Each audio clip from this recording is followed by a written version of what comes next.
This video here is from October 6th, 2021. I had a meeting with my manager, Conwall Gill, a principal scientist working on the vaccine formulation at Pfizer. In this meeting, I asked her if it was okay to give people another experimental injection regarding the booster shots, or if it was a drive for money. So are we, But we are still do we good at know it. that, just thinking, ethically, is it okay to, give people another experimental injection? Are we sure it's going to be safe and effective? Or are we just rolling these out because we want to roll them out for money? Yeah. This is a real time data that we are generating. We don't even know. When we started vaccinating people, we had no idea how it's going to look like. Yeah. mRNA vaccines have been there for 50 years, no, but nothing made to clinical. Why? Because mRNA vaccines have been known to have side effects. Right. But Moderna has been working on it for 10 years. This is not the new thing, right? But why it did not reach trial was because of all these side effects. We, Pfizer and Moderna, used the emergency and the pandemic to kind of get through it now. okay. But we didn't. But even CDC noted we So don't it have could data. never get FDA approved until we had this emergency, right? We had to try something new. So, but why didn't we try a vaccine formulation that has been effective in the past, with egg yolk or something that they used with flu, right? I don't know. Yeah, so we here did not do it because we already have collaboration with BioNTech on flu before actually COVID happened. So mRNA. So what the story behind we starting on this, because BioNTech guy Ugur Sahin, the BioNTech CEO, he called Catherine Jensen. Sahin. Yeah, he called Catherine Jensen and he's like, hey, I have this technology, but I don't have resources to make it big. So Catherine was like, well, we had a collaboration in place before for flu. So we wanted to give it a shot. It is a new mRNA thing. Nobody knew anything about it. We never had this. Everything is just fresh from last Kind of year. learning on the fly. So it was on a fly. Pandemic, just roll it out. There was no time to think. It was a time to act.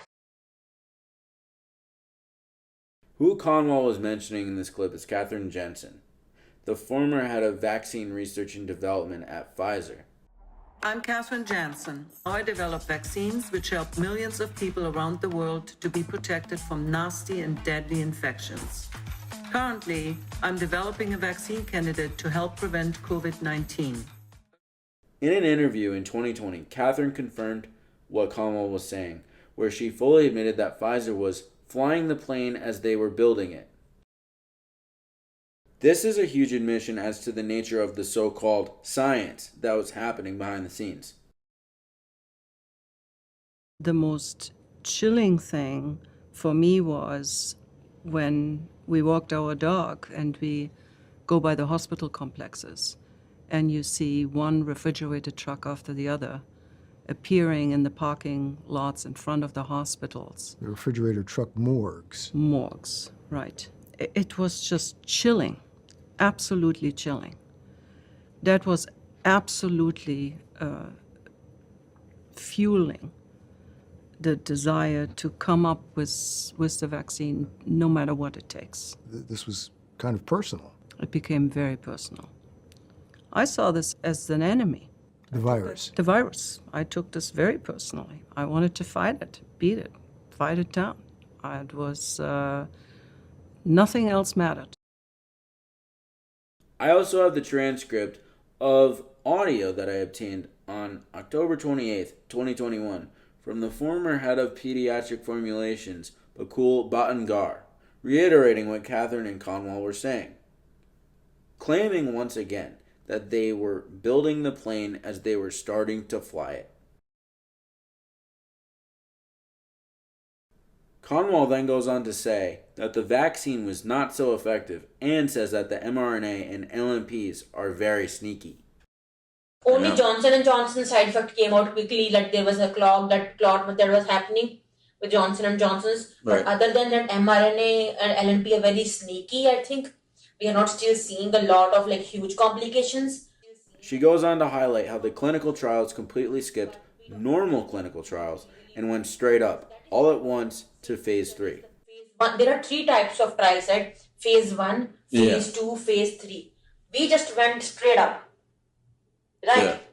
We just did this, but this is why it takes 10 years for a vaccine to come out. Yeah. It takes years of, observation, blah, blah, blah, 1, then 2 and 3. Here we are doing everything at same time. So everybody is as puzzled. Yeah. Nobody has 100, even Pfizer CEO and even Ugo Sahin won't have answers. Because they are like looking at it, closely watching it. At Yeah. this point, that's all we can do. And I feel like, it's also becoming a money game. This is where it started. So problem is distribution of vaccines to those populations, to those countries. By the time it reaches there, this vaccine is now not why? yet useful. I'll ask you this one: why are we worried about booster shots over here if we're gonna shouldn't we be giving them? Of course, but there is so much of politics, right? This is Ramin Davari, the pharmaceutical formulation scientist from Pfizer, one of the head honchos of the COVID-19 formulation team. This clip was from October 21st, 2021. Just listen to what he has to say about the safety issues of the vaccine. My mother called me 2 days ago and said that her therapist's friend told her that her friend took a booster shot and died the same day, I think, in her bathroom. I don't know if it was Pfizer, but The only booster shot so far has been Pfizer. so I mean, well, it must have been Pfizer. And I'm just concerned that I mean, she was relatively old. She was 77 apparently. But I mean, it's kind of scary to me. Well, that's the thing. People die every day. I think it's something that we should look into and make sure that the boosters are. People are looking into it. Yeah. It's just not our job to look into that. Yeah. But there are people within Pfizer, all the political people. Okay. And the safety people. Right. There are people who are not only looking at that, actually, there are reports that come to Pfizer, zillions of them every day. Zillions. Oh, yeah. Do you think Pfizer gets mad when they don't mandate it? From a business perspective, Yeah. it's just like saying, you think the chips companies, they're going to get mad if somebody says chips is not good for you? Of course. Probably. Yeah. But I They mean, don't care if people just eat chips all day and die. Because their job is to sell chips. engineering it the way that I take. No, it's not even selling it. It's for me to take it, basically, right? Because otherwise I won't buy it. Right. Yeah. So you I forget see. about those parts of business, basically. So Yeah. they're engineering it specifically for me to take the next one. Right. So increasing my consumption and increasing my consumption, guess what?